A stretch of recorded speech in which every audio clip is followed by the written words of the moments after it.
네, 안녕하십니까. 저는 지식재산 스토리텔링 협회 회장으로 있고 한국 스토리텔링 연구원 주식회사의 대표를 맡고 있는 이가희라고 합니다.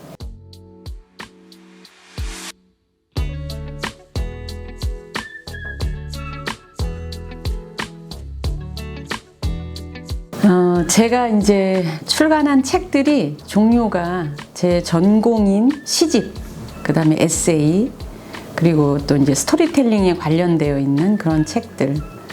지금 카이스트에 들어가서 일을 했을 때 여러 가지의 뭐 과학과 관련된 미래 관련 도서 이렇게 있고, 그다음에 아까 말씀을 드렸던 자녀 교육에 관한 저서들이 있습니다. 그래서 자녀 교육 저서는 제가 직접 책을 낸 것도 있고, 또 저희 딸이 책을 출간할 때 제가 이제 옆에서 많이 기획도 하고 에디팅도 하고 뭐 이제 그렇게 했으니까 그런 책까지 하면 권수로는 한 16권 정도 되는 것 같아요. 공저 포함해서.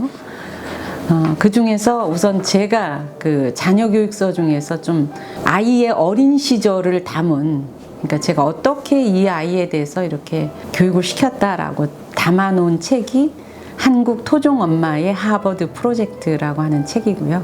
우리 아이 글로벌 리더로 키워라 라는 그런 입장에서 그런 도서책이 초등학교 공부법, 그 다음에 독서 잘하는 아이가 무조건 대성한다, 아이비리그로 가는 길, 뭐 이런 자녀 교육서들이 있고, 시집은 2권이 나왔는데요. 나를 발효시킨다, 그 다음에 또 다른 골목길에 서서, 그리고 시 에세이집이라고 해서 지금은 나를 조금 더 사랑할 때라고 하는 책과 지식재산 스토리텔링이라고 하는 책이 이제 공저로 나온 것들, 그 다음에 문예창작의 실제라고 해서 관련 그 이론책들을 또 몇 권 냈고요. 또 몇 분들하고 이렇게 공저로 낸 책들은 사실 좀 여러 권 있습니다. 그래서 토탈 한 16권 정도 되는 것 같아요. 네.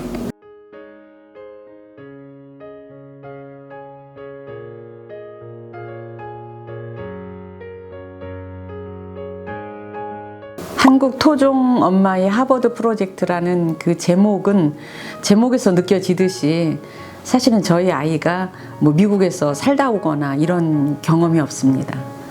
단지 한국에서 그냥 영어 교육을 해서 자기가 이제 배운 거를 가지고서 결국엔 걔가 진학을 했던 고등학교가 아주 결정적으로 유학을 가게 된 그 밑받침이 됐던 학교죠. 민족사관고등학교였는데 거기서 공부하고 이제 하버드 대학교에 간. 걔가 이제 가가지고서 느낀 것이 뭐냐면 자기 같은 사람이 거의 없더라는 거예요. 그래서 심지어는 저한테 어떤 말도 했느냐면 내가 엄마라면 영어 조금 잘한다고 해서 그렇게 미국 대학을 이렇게 확 보내고 이러지 않았을 거다. 그만큼 걔가 처음에 갔을 때는 좀 힘들었나 봐요. 근데 우선 이제 제가 담은 내용들은 우리 아이가 어렸을 때부터 뭔가를 하면 집중적으로 좀 잘했던 것 같아요. 그 중에서 이제 유일하게 그 언어에 대한 그 배우는 속도라든가 아니면 그 관심도가 되게 높았어요. 단지 영어뿐이 아니고 일본어도 걔가 잘했거든요. 그래서 훗날 나중에 그 일본에 와서 뭐 그 경제학 노벨상 받은 그분들한테 좀 배우고 싶다 그래서 1년 어학연수를 대학교 3학년 마치고서 와세다 대학에 와서 공부를 할 때도 그 어렸을 때 그 만화를 보면서 그 습득을 했던 그 일본어 실력으로 사실은 걔가 그 과정에 와서 그 공부를 했을 정도로 어학이 조금 얘가 그 좀 뭐랄까 배우는 속도가 빨랐던 것 같아요. 좋아하기도 하고. 결론적으로는 언어가 다른 모국어가 아닌 그런 나라에 어떻게 생각하면 이제 공부를 하게 되는 그런 계기가 됐던 것 같은데, 그 중에서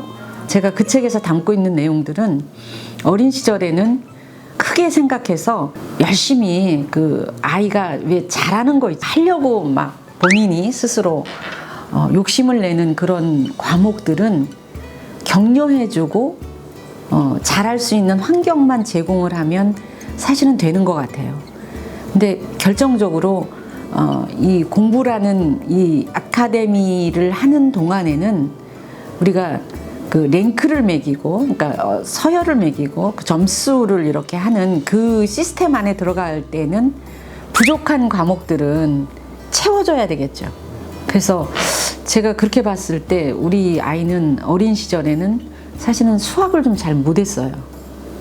그래서 제 신조가 어땠냐면은 뭐 높은 산을 이렇게 올라가 본 아이가 작은 산을 올라갈 때는 좀 쉽지 않겠냐. 수학 문제를 이것이 뭐 수능이든 아니면 학교에서 평가하는 시험이든 그 시험을 이렇게 만점을 맞는 정도가 아닌 좀 더 사고나 이런 것을 크게 좀 키울 수 있게 그 저희 때는 경시라는 게 있었어요. 수학 경시, 뭐 과학 경시 이런 게 있었는데 그거를 한번 좀 시켜봐야 되겠다. 공부를 좀 해봐야 되겠다. 깊이 있게 하는 그런 과목들로 제가 좀 미뤄졌던 게 생각이 나고요. 부족한 과목들. 그리고 가장 신경을 썼던 거는 저는 사실 어떻게 생각하면 독서라고 생각을 해요. 아이 같은 경우는 읽는 속도가 빠릅니다. 그리고 제가 나중에 걔를 보니까는 참 요약 정리를 잘해요. 책 읽는 거에 대해서 안 읽으려고 하는 그런 아이들도 많은데 굉장히 그걸 즐기는 그런 아이 중에 하나였어요. 그래서 지금 여기 탁자가 있는데 저희 옛날에 안방이 이제 뭐 침대 있고 이렇잖아요. 근데 저는 안방을 도서관처럼 만들었어요. 이렇게 큰 그 6인용 식탁을 그 안방에다 놓고 이 사면을 갖다가 문을 제외한 나머지는 전부 다 책장을 짰습니다. 책장을 짜서 거기다가 뭐 아빠 책도 놓고 제 책도 놓고 아이들 책도 놓고 도서관으로 꾸민 그 상태에서 한 곳에서 어린 시절에는 그 한 곳에서 거기에서 있으면서 이제 너는 뭐 이 책 읽고 그 다음에 뭐 학교 숙제가 있으면 숙제를 하고 그 원희 동생도 있거든요. 그럼 원희 동생도 원희 동생에 맞는 그런 일들을 하고 뭐 학원 다니는 게 있으면 학원 다니는 거에서 빼가지고서 그 뭐 숙제도 하고 저는 거기서 아이들이 그거를 잘 하는지 이제 보면서 저도 그때 습작도 많이 하고 시 공부도 하고 시도 쓰고 그렇게 하면서 저녁을 일찍 먹었거든요. 저희는 한 6시면 제가 설거지가 거의 끝나요. 그러니까 좀 일찍 먹었어요. 7시나 6시 뭐 조금 넘어서부터 이 공간에 들어가서 처음에는 9시, 나중에는 이제 거의 10시까지. 제가 주장했던 것 중에 하나가 뭐냐면 학교에 가서 공부하고 온 것을 가장 기억하는 것은 바로 수업을 마친 그 순간이겠죠. 아이가 나중에 뭐 제 말에 그 효과가 있었는지는 모르겠지만 다른 애들은 땡 하고 수업 마치는 종이 울리면은 뭐 화장실 가는 아이 후다닥닥 그 자리에서 일어나잖아요. 얘는 요거를 이렇게 읽어요. 노트 쓴 거를 이렇게 해서 그거 읽어가지고 정리하는데 나중에 이제 걔하고 얘기를 해보니까 많으면 3분 그렇게 1시간 동안 썼던 것이 다 하고 나면 읽는데 3분밖에 안 걸린대요. 그래서 그거를 집에 가지고 와서 복습을 저는 시켰어요. 빠른 시간 내에 그것을 이렇게 다시 한번 메모리를 하면 되게 오래 가겠죠. 이 복습이라고 하는 것이 제가 해주는 거고 이제 만약에 예습 같은 거는 사실은 예습보다는 저는 이제 복습을 많이 시켰던 것 같고요. 그래서 하루에 뭐 일기 쓰는 것부터 시작해서 거기서 숙제를 끝내는 것까지 다 하는데 걸리는 시간이 대부분은 9시 뭐 이런 식으로. 근데 학년이 올라가면서 나중에 이제 뭐 중학교 정도 올라갔을 때는 이제 학원을 가야 되잖아요. 학원을 가서 뭐고 어떤 요일에는 뭘 배우기 위해서 이렇게 나가고 그러는 시간대에 그래서 제가 그게 같이 있었던 시간이 7살 정도부터 시작해서 한 중학교 1학년 초기까지였던 것 같아요. 그리고서 그다음부터는 자기 스케줄대로 아이들이 이제 움직여서 공부하고 저는 그때 같은 공간에서 저도 저대로 제가 하고 싶은 그거를 했고 아이들은 그 시간에 뭐 다른 거 안 하고 뭐랄까요 그런 기초전 특히 이제 책을 많이 읽었는데 책 읽는 방법도 제가 강조한 것이 있습니다. 그래서 저희 원희 같은 경우는 스토리가 있는 책은 굉장히 잘 읽어요. 그렇지만 뭐 과학이라든가 역사도 히스토리가 있으니까 참 재밌죠. 근데 그렇지 않은 좀 딱딱한 그런 책들은 어려워하더라고요. 그래서 저는 분야별로 이것은 사회, 경제, 뭐 무슨 역사, 그다음에 여러 가지 철학적인 것까지 해서 이렇게 분야로 나누어 가지고서 고학년의 아이들이 읽으면 좋은 책들 같은 거는 지금도 아마 그럴 거예요. 이게 추천도서가 다 있습니다. 그런 데서 추천도서를 갖다 놓고서 아이가 읽게 해주고, 대부분은 이제 독서 리스트 선정하는 방법이 그 교과와 연관되어 있는 주변의 지식들, 예를 들어서 위인전으로 강감찬 장군에 대해서 초등학교 2학년 때로 제가 알고 있는데 국어 교과서에 요만큼 나오죠. 한 파트가.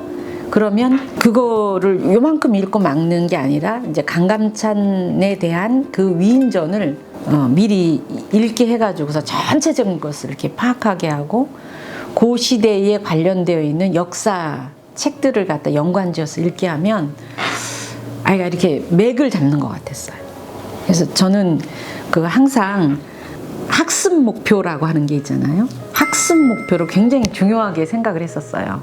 그래서 왜 네가 이거를 공부를 해야 되는지를, 이거를 학습 목표에서 다 알려준다. 그러니까 그것을 정확하게 알고 공부를 해나가도록 하자 해서 그거에 맞춰가지고서 그렇게 해줬던 그런 기억이 납니다. 네.